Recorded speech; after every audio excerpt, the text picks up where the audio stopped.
আসসালামু আলাইকুম রহমতুল্লাহ। আলহামদুলিল্লাহ, আলহামদুলিল্লাহি ওয়াহদা ওয়াসসালাতু ওয়াসসালামু আলা মান লা নাবিয়্যা বাদা ওয়া আলা আলিহি ওয়া সাহবিহি ওয়া সাল্লাম, আম্মা বাদ। ফাউযু বিল্লাহি মিনাশ শাইতানির রাজীম। বিসমিল্লাহির রহমানির রহিম। আলহামদুলিল্লাহ, প্রতি শনিবারের মতো নিয়মিত জুম প্রোগ্রামে আমরা আবার সবাই উপস্থিত হয়েছি। আজকে আমাদের মাঝে উপস্থিত আছেন আমাদের শায়েখ জাহাঙ্গীর আলম মাদানী, শায়েখ মদিনা বিশ্ববিদ্যালয়ে অধ্যয়নরত। আজকে যে বিষয়টির উপরে শায়েখ আলোচনা করবেন, বিষয়টি অত্যন্ত গুরুত্বপূর্ণ এবং আলোচিত বিষয়। বিষয়টি হচ্ছে যে জানাজার সালাত আদায়ের সঠিক পদ্ধতি। আমরা আজকে শুনবো কোরআন ও সহিহ হাদিসের ভিত্তিতে জানাজার সালাত আদায়ের সঠিক পদ্ধতি। শায়েখ আমাদেরকে এই ব্যাপারে দলিল আদিল্লাহ সহ উপস্থাপন করেন ইনশাআল্লাহ। আমি শায়েখকে বিনীত অনুরোধ করছি, শায়েখ এর ব্যাপারে এই বিষয়ে বক্তব্য উপস্থাপন করবেন। আসসালামু আলাইকুম রহমতুল্লাহ। আসসালামু আলাইকুম রহমতুল্লাহি ওবরাকাত। নাহমাদু ওয়া নুসাল্লি আলা রাসূলিল কারীম, আম্মা বাদ। সমস্ত প্রশংসা আল্লাহ রাব্বুল আলামিনের জন্য, যে আল্লাহ রাব্বুল আলামিন আমাদেরকে প্রতিনিয়ত ভালো রেখেছেন, সুস্থ রেখেছেন এবং এইরকম দিনই কাজ করার জন্য সুন্দর একটা পরিবেশ দান করেছেন। সে আল্লাহ রাব্বুল আলামিনের দরবারে শুকরিয়া আদায় করে আমরা সকলে পড়ি আলহামদুলিল্লাহ। দরুদ ও সালাম, শান্তি বর্ষিত হোক নবী মুহাম্মদ সাল্লাল্লাহু আলাইহি সাল্লামের প্রতি। আমরা সকলে পড়ি সাল্লাল্লাহু আলাইহি ওয়াসাল্লাম। সম্মানিত দর্শক শ্রোতা, আজকে খুব বেশি সময় নেব না, খুব সংক্ষিপ্ত পরিসরে জানাজার সালাত সম্পর্কে আলোচনা করব। জানাজার সালাত সম্পর্কে যদি আমরা খুব সহজ ভাষাতে আলোচনা করতে চাই, তাহলে পরে সেটা আর কি কয়েক মিনিটের ভিতরেই শেষ হয়ে যাবে। তো আমরা জানাজার সালাত সম্পর্কে শুরু করার আগে আগে একটা বহুল পরিচালিত কথা, যেটা আমাদের মধ্যে সচরাচর প্রচালিত রয়েছে, তো সেই বিষয়টা আমি আগে ক্লিয়ার করব, তারপরে আলোচনাটা শুরু করবো ইনশাল্লাহ। তো আমরা এই যে জানাজার সালাত আদায় করি, জানাজার সালাত আদায় করি, অথচ আপনার মনে করেন যে জানাজার সালাতের আগে যে জানাজার জন্য মাইকিং করা হয় বা জানাজার জন্য যে প্রচার করা হয়, এই প্রচার নিয়ে কিন্তু সবার মধ্যে একটা মানে সংশয় রয়ে গেছে। আমাদের বাংলাদেশের কিছু আলেম রয়েছে, আমি জানি না তারা বুঝিয়ে বলে কি না বুঝিয়ে বলে, যে জানাজার সম্পর্কে তথা মাইয়াতের মৃত্যুর সংবাদ দেওয়া যাবে না মসজিদের ভেতরে। মানে মসজিদে মৃত্যুর সংবাদ সম্পর্কে কথা বলা যাবে না, মসজিদে মৃত্যু সংবাদ দেওয়া যাবে না বা বলা যাবে না, এইরকম মসজিদের মাইকে মৃত্যু সংবাদ দেওয়া যাবে না। তো তো মসজিদের মাইকে মৃত্যু সংবাদ দেওয়া যাবে না, তাহলে উনি প্রমাণ করে দিচ্ছেন যে বাইরে মৃত্যু সংবাদ দেওয়া যাবে। তা আপনি বাইরে মৃত্যু সংবাদ দেওয়ার দলিলটা কোথায় পেলেন? আর মসজিদের আপনি কেমন করে পড়লেন যে মসজিদের ভিতরে মৃত্যু সংবাদ দেওয়ার দলিল ফেলেন না? আমি যদি কোনোদিন সময় পাই তো এর বিস্তারিত আলোচনা করব, আল্লাহ যদি সে তৌফিক দান করে। তো খুব সংক্ষিপ্ত ভাবে এতটুকু বলে রাখি যে মসজিদের ভিতরে জানাজার সালাত মসজিদে পড়া জায়েজ রয়েছে। আর মসজিদের ভিতরে আপনার এলান করা যাবে না জানাজা সালাত সম্পর্কে। এটা কি মানে ঘেলো টেলো থাকলে পারে বলতে পারে না, ঘেলো ছাড়াই বলতে পারে, আমি সেটাই বুঝি না। এরা কোরআন হাদিস বুঝে না বুঝে না, এটা নিয়ে আমার ভিতরে একটু সন্দেহ আছে।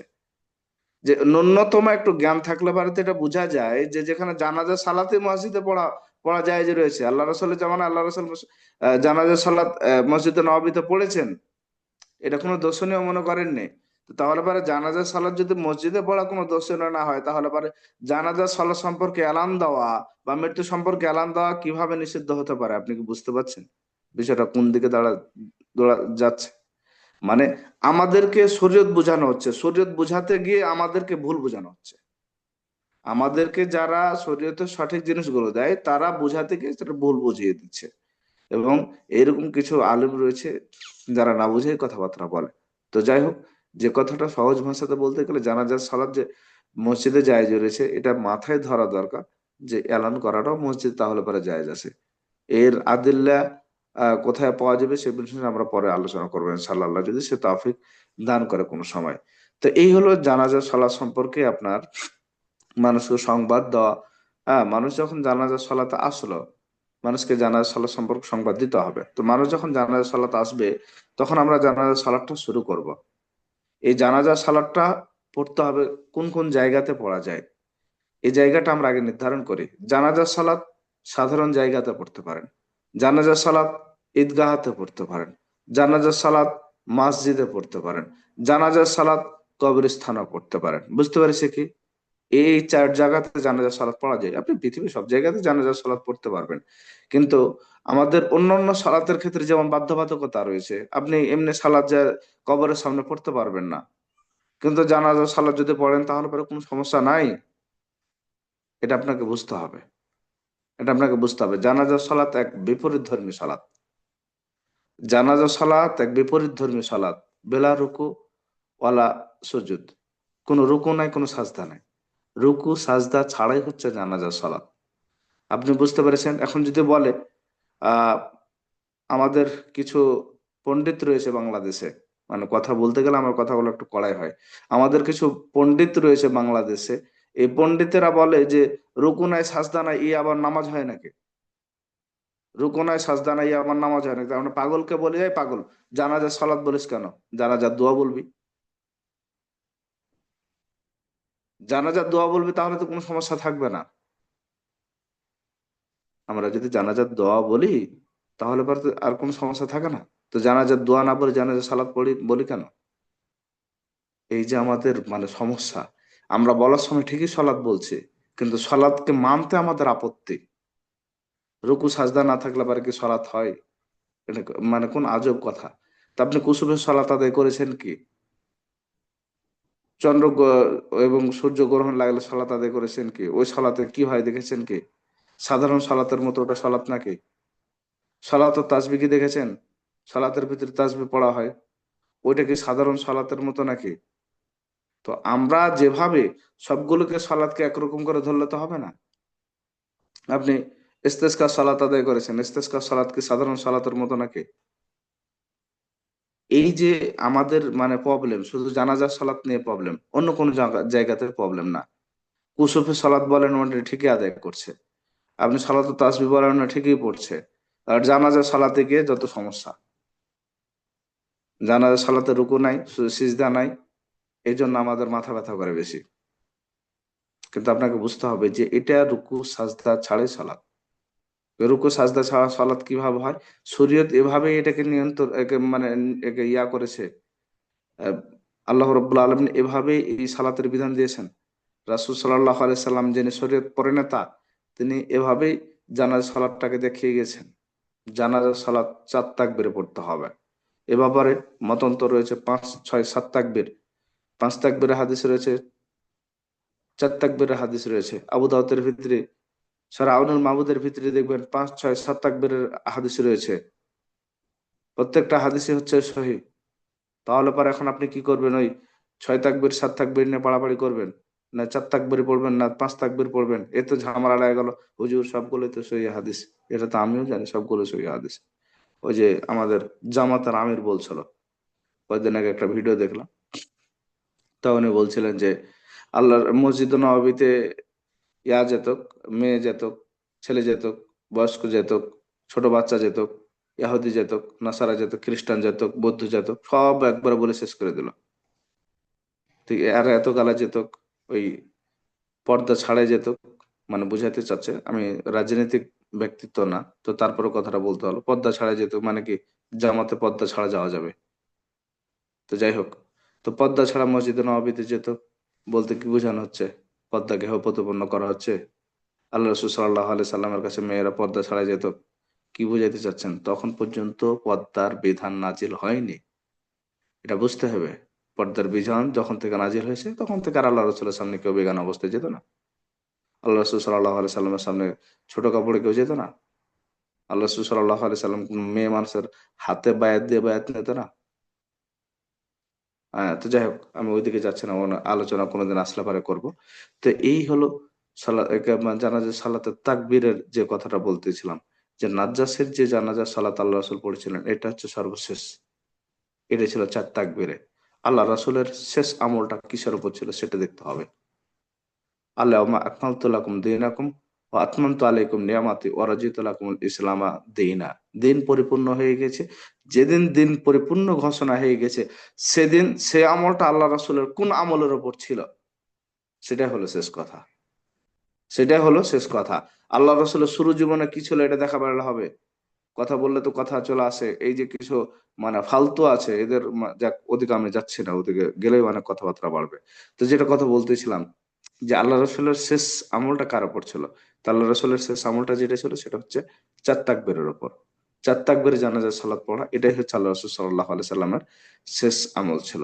বাইহাকের একটা হাদিস দ্বারা প্রমাণিত যে সেখানে রাসূল সাল্লাল্লাহু আলাইহি সাল্লাম সূরা ফাতিহা পড়তেন, মানে প্রথম তাকবীরের পর। দ্বিতীয় তাকবীরের পরে আল্লাহ রসুল সরি প্রথম তাকবীরের পর সূরা ফাতিহা পাঠ করবে, এটা হচ্ছে সুন্নাহ বাইহাকের হাদিস। এবং দ্বিতীয় তাকবীরের পরে রাসূল সাল্লাল্লাহু আলাইহি সাল্লামের প্রতি দুরূদ পাঠ করবে, সাল্লা নবী সাল্লাল্লাহু আলাইহি সাল্লাম। তারপরে তৃতীয় তাকবীরের পর তার জন্য খাস যে দোয়া রয়েছে সে দোয়া করবে। এটা হচ্ছে আপনার সালাতের সিস্টেম। প্রথম তাকবীর আল্লাহর প্রশংসা করবে, আল্লাহর প্রশংসা বলতে সূরা ফাতিহা পাঠ করবে। এই সূরা ফাতিহা নিয়ে বিশাল একটা ঝামেলা রয়েছে। এই সূরা ফাতিহাকে কেন্দ্র করে এই জানাজা সালাত সম্পর্কে আলোচনাটা করা, বিশেষ করে আজকের সূরা ফাতিহা পাঠ করতে হবে হবে না, এই নিয়ে আমাদের বর্তমান সময়ে আলেমদের মধ্যে দুইটা দলে বিভক্ত হয়ে গেছে।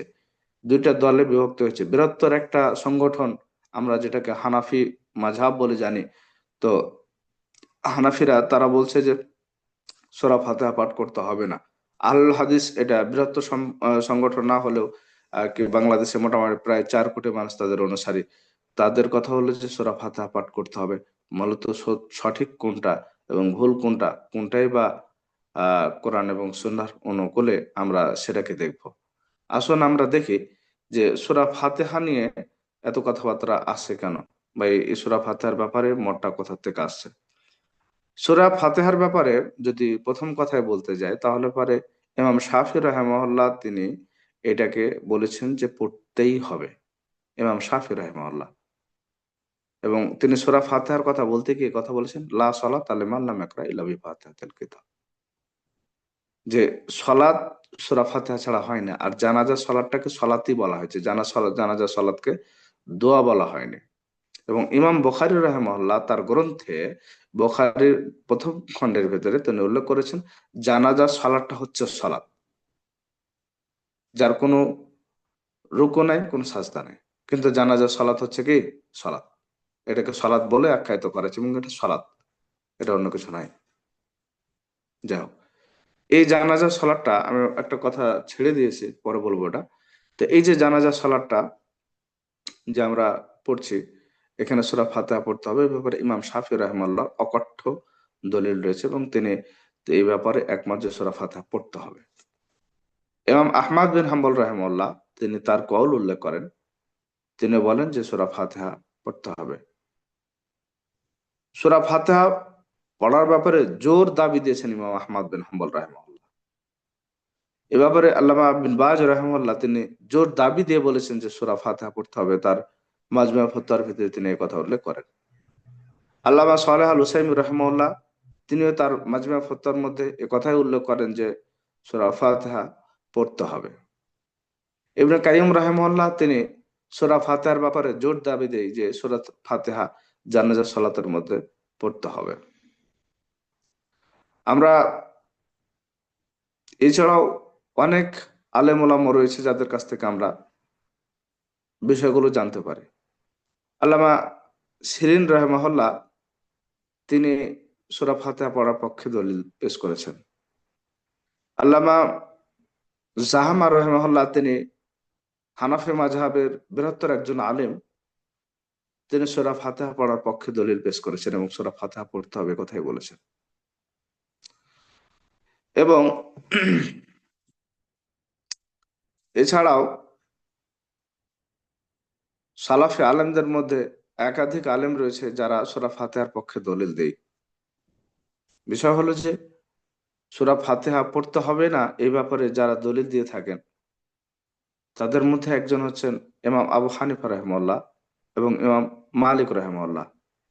ইমাম মালিক রাহিমাহুল্লাহ তিনি তার মুয়াত্তা মালিক গ্রন্থে সূরা ফাতিহা পড়তে হবে না এই ব্যাপারে দলিল পেশ করেছেন। তো সূরা ফাতিহা পড়াটা আহলুল মাদিনা, যে মাদিনার যারা অধিবাসী ছিলেন, মক্কার যারা অধিবাসী ছিলেন এবং বাসরার যারা অধিবাসী ছিলেন, তারা সূরা ফাতিহা পড়াটাকেই সুন্নাত মনে করেছেন। ইমাম মালিক রাহিমাহুল্লাহর একটা উসুল হচ্ছে আমাল আহলুল মাদিনা। আহলুল মাদিনা যে আমল করেন এটাই হচ্ছে তার একটা উসুল।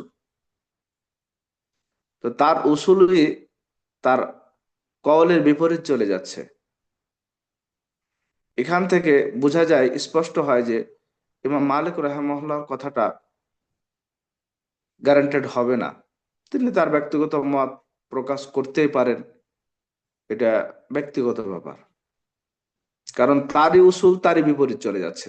তার কওল হচ্ছে যে সূরা ফাতিহা পড়তে হবে না, বা পড়াটা ধর্তব্য বিষয় নাই। অন্য একটা কওলে এটা প্রকাশ স্পষ্ট হয়েছে যে এটা তিনি সুন্নাত মনে করতেন, সুন্নাত মনে করতেন, কিন্তু মুয়াত্তা মালিকের ভিতরে তিনি এটাকে খুব একটা করেননি, মানে পড়তে হবে এটাকে স্পষ্ট করেননি।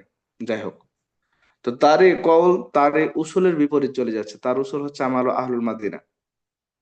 অতএব ইমাম মালিক রাহিমাহুল্লাহর এখানে কথাটা প্রত্যাখ্যানযুক্ত, আমাদেরকে ছেড়ে দিতে হবে তার কথা এবং অন্যদের কথা গ্রহণ করতে হবে। আসুন ইমাম আবু হানিফা রহমাল্লাহর কথা আমরা নিই। ইমাম আবু হানিফা রহমাল্লাহর কওল হচ্ছে যে আল্লাহর প্রশংসা করতে হবে, আহমাদুল্লাহ, আল্লাহর প্রশংসা করতে হবে। তা আল্লাহর প্রশংসা আমরা যদি সহজ ভাষায় বলতে যাই যে সূরা ফাতিহার বাইরে কি আল্লাহর প্রশংসা এর চাইতে বেশি স্পষ্ট ভাবে করা যায়? দেখাতে পারবে? তিনার দলিল হচ্ছে আবু হুরায়রা রাদিয়াল্লাহু তাআলা আনহু সহকারে বেশ কিছু সাহাবী এটাকে খুব একটা ধর্তব্য বিষয় মনে করতেন না। এবং এই হাদিসগুলো সবগুলোই মোসান্নাফ ইবনে আবি শাইবার ভিতরে নিয়ে আসা হয়েছে।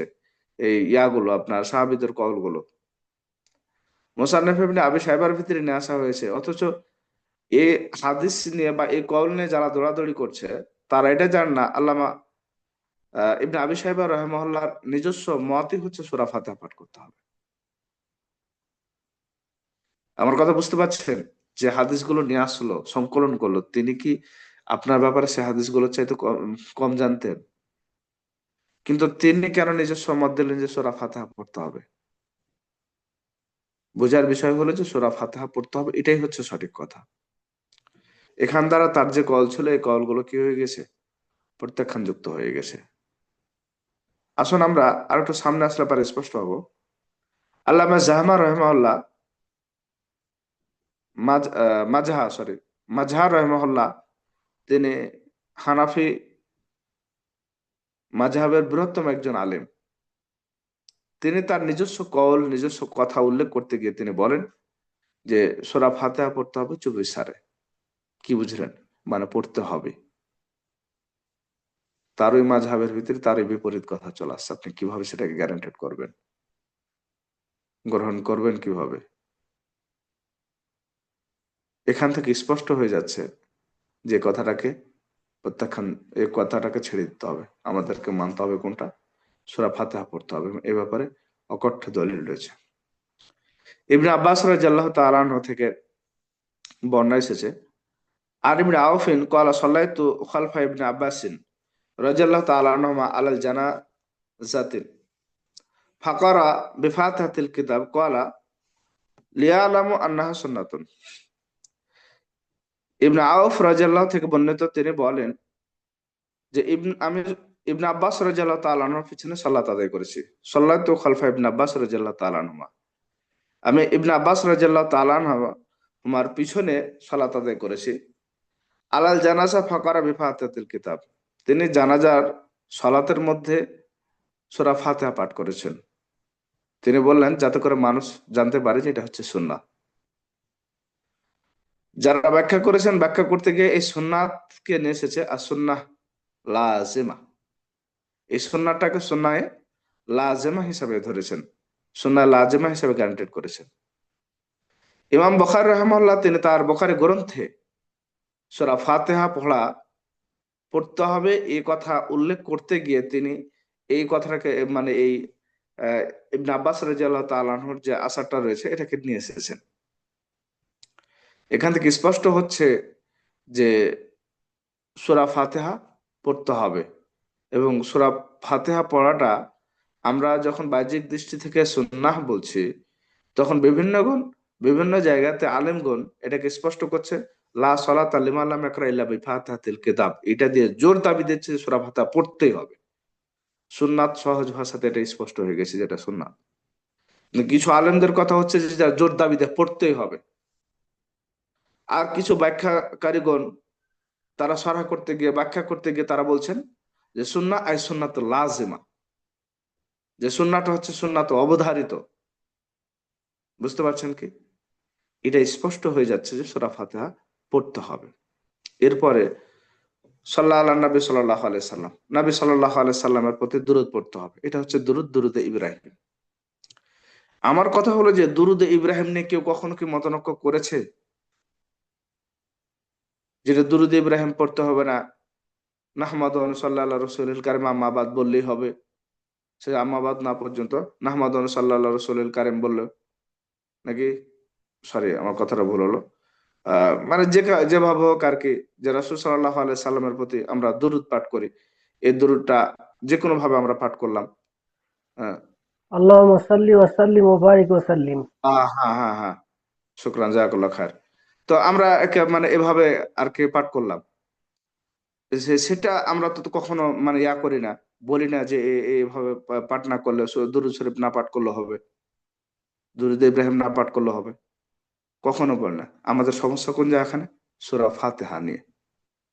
সমস্যা কোন জায়গাখানে? সূরা ফাতিহা নিয়ে। মানে এখানে সমস্যাটা ওই জায়গাতে না, মানে কোরআন হাদিস কি বলছে এটা বোঝানোর জন্য সমস্যা না। সমস্যাটা হলো আমার বড় হুজুর কি বলেছে, তার বিপরীত যাচ্ছে, এটা হলো বড় সমস্যা।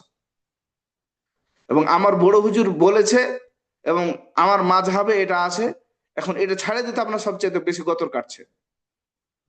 সঠিকটা মানার জন্য আপনার গতর কাটছে এটা না। যদি তাই হতো তাহলে পর আপনি সঠিকটা খুঁজে বের করার চেষ্টা করতেন। আপনার হুজুর কি বলেছে সেটা নিয়ে পাড়াপাড়ি করে বেড়াতেন না। আমাদের এখন পর্যন্ত এই মডার্ন যুগে এসে যখন আমরা কোরআন হাদিসকে এক জায়গায় করে পাচ্ছি, কম্পিউটার ল্যাপটপ সবকিছুকে যদি আমরা এক জায়গায় তো করি, তো এদের থেকে আমরা কোরআন হাদিস মানে কাছে পাওয়া খুব সহজ হয়ে যাচ্ছে। আমরা এ সময়তে এসেও কোরআন হাদিসগুলোকে এক জায়গাতে করে বুঝতে চাই না যে এটা কোনটা সঠিক। আমার হুজুর বলেছে, আমার মাযহাবে আছে, আমার ফতোয়াতে আমি পড়েছি, এটাই হচ্ছে আমার সঠিক নিয়ম। কি বুঝলেন? বাস্তবতা এটাই দাঁড়িয়ে গেছে। না আপনার হুজুর কি বলেছে, আপনার মাযহাবে কি আছে, আর আপনি কি মানেন এটা বাদ দেন, কোনটা সঠিক সেটা গ্রহণ করার চেষ্টা করেন। অন্যথায় আপনার জন্য আপনার পরকাল কঠিন হয়ে যাবে, কারণ আপনি জানার চেষ্টা করেননি।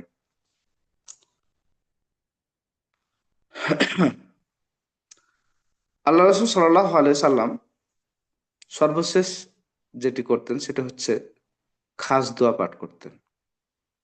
হযরত আবু হুরায়রা রাদিয়াল্লাহু থেকে বর্ণিত একটি হাদিস এসেছে যে আল্লাহ রাসূল সাল্লাল্লাহু আলাইহি সাল্লাম এই দোয়া পাঠ করতেন, আল্লাহুম্মা আগফির লিহাইয়িনা ওয়া মাইয়িতিনা ওয়া শাহিদিনা ইলাল আখির পর্যন্ত, শেষ পর্যন্ত। আল্লাহ রাসূল সাল্লাল্লাহু আলাইহি সাল্লাম, বুখারী শরীফের হাদিস, আল্লাহ রাসূল সাল্লাল্লাহু আলাইহি সাল্লাম খাস দোয়া করতেন, ইযা সাল্লাইতুম আলাল মাইয়িতি ফাখলাসু লাহু দুআ। আল্লাহ রাসূল সাল্লাল্লাহু আলাইহি সাল্লাম বলেছেন যে যখন তোমরা জানাজার সালাত আদায় করবে তথা মাইয়াতের উপর সালাত আদায় করবে, তার জন্য খাস দোয়া পাঠ করো। অবশ্যই খাস দোয়াটা পাঠ করতে হবে, কারণ এটার জন্যই আমরা জানাজার সালাত আদায় করতে যাই। আমরা যদি তার জন্য দোয়াই না করলাম, মাগফিরাতে না পড়লাম, না কামনা করলাম, তাহলে পর আমরা গেলাম কি করতে? আমরা আমাদের যাওয়ার প্রয়োজনীয়তা কি জানো? সহজ ভাষাতে যদি আমি বলতে চাই, তাহলে পরে জানাজা সালাত ৪ তাকবীরে প্রথম তাকবীর দেওয়ার পরে সূরা ফাতিহা পাঠ করবেন। দ্বিতীয় তাকবীর দেওয়ার পরে দুরূদ ইব্রাহিম পাঠ করবেন। তৃতীয় তাকবীর দেওয়ার পরে খাস দোয়া পাঠ করবেন। চতুর্থ তাকবীর দেওয়ার পরে সালাম ফিরবেন। পঞ্চম, ষষ্ঠ, অষ্টম পর্যন্ত যে তাকবীর গুলো রয়েছে সেগুলো আপাতত মানসুখ হয়ে গেছে। এগুলো নিয়ে পাড়াপাড়ি করা আর দৌড়াদৌড়ি করার কোনো প্রয়োজন নাই। অনেকে বলবে যে হুজুর এগুলো যে সহিহ হাদিস, সহি হাদিস, সেটা আমিও মানি, আপনাকে মানতে হবে না। কিন্তু আল্লাহ রসুল সাল্লাহ আলি সাল্লামের শেষ আমলটা ছিল চার তাকবীরের ওপর। আল্লাহ রসুল সাল্লাহ আলি সাল্লাম নাজ্জাসী বাদশাহ নাজ্জাসীর যখন আপনার জানাজা সালাত আদায় করেন, ওয়াকাব্বারা আরবা তাকবিরাতিন, আল্লাহ রাসূল সাল্লাল্লাহু আলাইহি সাল্লাম চার তাকবীরে সালাত আদায় করেছেন জানাজা সালাত। এটা স্পষ্ট হয় যে চার তাকবীরে জানাজা সালাত আদায় করতে হবে এবং চার তাকবীরে জানাজা সালাত পড়া, এটাই হচ্ছে সুস্পষ্ট নিয়ম। আমি যদি জানাজা সালাতের শুরু থেকে কথাটি বলতে যাই, তাহলে পরে কথাটি এই জায়গাতে দাঁড়ায় এসে যে জানাজা সালাত আদায় করার যে স্থানগুলো, এক নাম্বার স্থান হচ্ছে ঈদগাহ, দুই নাম্বার স্থান হচ্ছে মসজিদ, তিন নম্বর স্থান হচ্ছে ফাঁকা জায়গা, চার নম্বর স্থান হচ্ছে আপনার কবরের সামনে। এখানে সবচেয়ে যে বড় বিষয়গুলো দাঁড়ায়, সেটা হচ্ছে আপত্তিকর বিষয় হয়ে দাঁড়ায়, সেটা হচ্ছে একটা হলো আপনার মসজিদ নিয়ে, আর একটা হচ্ছে কবরস্থান নিয়ে। কিন্তু জানাজার সালাত কবরস্থানের সামনে পড়া যায়। জানাজার সালাত পড়ার ক্ষেত্রে আমরা অবশ্যই এই জিনিসটি খেয়াল করব যে জানাজার সালাত আমাদের ছুটে গিয়েছে। কবর যদি নতুন হয়, যদি নব্য কবর হয়, দেখা গেছে 1 আধ 5 দিন 10 দিন, অথবা জানাজার সালাত পড়া হয়ে গেছে, মাটিও দেওয়া হয়ে গেছে, আপনি পাননি, আপনি জানাজার সালাত পড়ার ইচ্ছা পোষণ করছেন, তাহলে পর আপনি যাবেন, কবর কবরকে সামনে রেখে জানাজার সালাত আদায় করবেন, বলা সমস্যা, মাফি মুশকিল, কোনো সমস্যা নাই। এই ব্যাপারে কোনো আলেম, কোনো হুজুর, কোনো মুন্সি, মুরব্বী যদি আপনাকে বাধা প্রদান করে, তাহলে পর আপনি আমাকে জানাবেন। আমি এই ব্যাপারে সবসময় প্রস্তুত রয়েছে। একমাত্র সালাত জানাজা সালাত, যেটাকে কবরের সামনে পড়া যায়, এবং এই নিয়মটা, এই সুন্নাতটা আমাদের ভিতর থেকে ধীরে ধীরে সময়ের ব্যবধানে উঠে যাচ্ছে। আমি এখানে যারা রয়েছেন আমার প্রিয় ভাইয়েরা, এবং বাইরে যারা রয়েছেন আমার আলোচনাটা যারা শুনবেন, আমি প্রত্যেককে বলবো, এই নামাজের ভিতরে সমস্ত বিষয় নিয়ে আলোচনা হয়, এবং সমস্ত বিষয়গুলো আমাদের মোটামুটি জানা বা জানা, আমরা মানি বা না মানি, এটা হচ্ছে আমাদের মানে ব্যক্তিগত ইগো, মানে অনেকের ইয়াতি লাগে, আপনার ওই মাযহাবে লাগে, অনেকের ইগোতে লাগে, অনেকের মানে ইমামতিতে লাগে, অনেকের ক্ষমতায় লাগে, অনেকের মানে আমি এতদিন যা বলে এসেছি সেটা ভুল প্রমাণ হয়ে যাবে, এই কারণে তারা নিজের গুলোকে ইয়া করার চেষ্টা করে, মানে বাস্তবায়ন করার চেষ্টা করে, এবং সেটাকে বাস্তবায়ন করার জন্য, সেটাকে ঠিক রাখার জন্য যে সমস্ত দলিল দরকার, সেটা দলিল গ্যারান্টেড হোক বা নাই হোক, সই হোক বা নাই হোক, তার বিপরীতে কি হাদিস আছে বা না আছে, এগুলো দেখার প্রয়োজন নাই। আমারটা ঠিক রাখার জন্য আমাকে যেগুলো করার দরকার, যেগুলো দলিল পেশ করা দরকার, আমি সেটা করি। এটা হচ্ছে আমাদের বাংলাদেশের নিয়ম। তো অন্যান্য বিষয়গুলো আমাদের মোটামুটি সবারই জানা। আমি যে বিষয়টাকে এখানে গুরুত্ব দিতে চাচ্ছি, সেটা হচ্ছে জানাজা সালাত মসজিদে পড়া যাবে, এ ব্যাপারে কোনো আপত্তি নাই। জানাজা সালাত যদি মসজিদে পড়া যায়, তাহলে পরে মসজিদে এলান করা যাবে, এ ব্যাপারে কোনো আপত্তি নাই। কেউ এগুলো নিয়ে বাড়াবাড়ি করে ফিতনা ছড়ানোর কোনো প্রয়োজন নাই। দ্বিতীয় নাম্বার কথা যেটা, সেটা হচ্ছে জানাজা সালাত কবরস্থানে, কবরকে সামনে রেখে জানাজা সালাত আদায় করা যায়, এ ব্যাপারে কোনো আপত্তি নাই। কেউ যদি আপত্তি করতে চায়, তাহলে পারে সেটা অবশ্যই ভুল।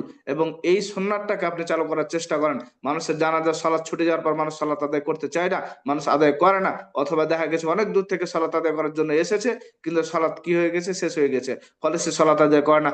জানাজা সালাত যদি শেষ হয়েও যায়, তারপরে সে কবর স্থানে গিয়ে সালাত আদায় করে চলে আসবে, কোনো সমস্যা নাই। আমি আশা করি বিষয়টা স্পষ্ট হয়েছে। এরপরেও যদি ভুল ত্রুটি আমার থাকতে পারে, আমি ভুল ত্রুটির ঊর্ধ্বে মানুষ না, আমাকে আপনারা বলে দিবেন, আমি সেগুলোকে সংশোধন করে নেওয়ার চেষ্টা করবো। আল্লাহ রাব্বুল আলামিন আমাদের সকলকে কোরআন এবং হাদিসের সঠিক বিষয়গুলোকে এবং দিনের সঠিক কাজগুলোকে সঠিকভাবে পালন করা এবং সম্পাদন করার তৌফিক দান করেন। আমরা সকলে বলে আল্লাহুম্মা আমিন। আসসালামু আলাইকুম ওয়া রাহমাতুল্লাহ। ওয়ালাইকুম আসসালাম ওয়া রাহমাতুল্লাহ। মাশাআল্লাহ, জাযাকাল্লাহু খাইর এ ওয়া পর্যায়ে আহসানুল জাযা। দাদা, জি আমাদের 5 মিনিট সময় আছে এই পর্বে। তো শাহেদ, কি আমরা দ্বিতীয় পর্বে ঢুকবো না এই পর্বে শেষ করে দিব ইনশাল্লাহ? আইনি পর্বে যদি মানে কথাবার্তা শেষ হয়ে যেত, শেষ হয়ে গেল, যদি না হয় তাহলে পরে দ্বিতীয় পর্বে তখন আমরা ঢুকবো। না প্রশ্ন পর্ব আছে যদি থাকে, তাহলে পরে দ্বিতীয় পর্বে ঠিক আছে না, একবারই ওটাই সুবিধা হবে। তো মুখলিস ভাই, আলী ভাই, নাইম ভাই, আপনাদের প্রশ্ন থাকলে ইনশাল্লাহ প্রশ্ন করবেন। জি, ইয়ে, আমাদের দেশে যেহেতু জানাজা ইয়া সালাত ভাই, নিয়ে প্রশ্ন। ইয়া ভাই, আমরা প্রশ্ন পর্বের আগে যাই, আমার মনে হয় এই পর্বটা ওই যে কমিটি আছে সে কমিটি শেষ করেন। প্রশ্ন পর্বটা দ্বিতীয় পর্বে থাকলে পুরোটা পরে দিতে তাহলে পারবেন। পরে আচ্ছা শাহেদ। আচ্ছা, ঠিক আছে। জি মুখলিস ভাই আলী ভাই, তাহলে আমরা সবাই বের হয়ে আবার নতুন করে দ্বিতীয় পর্বে প্রবেশ করি ইনশাল্লাহ। ইনশাল্লাহ ইনশাল্লাহ। আচ্ছা জি। আচ্ছা। আসসালামু আলাইকুম ওয়া রাহমাতুল্লাহি ওয়া বারাকাতুহু।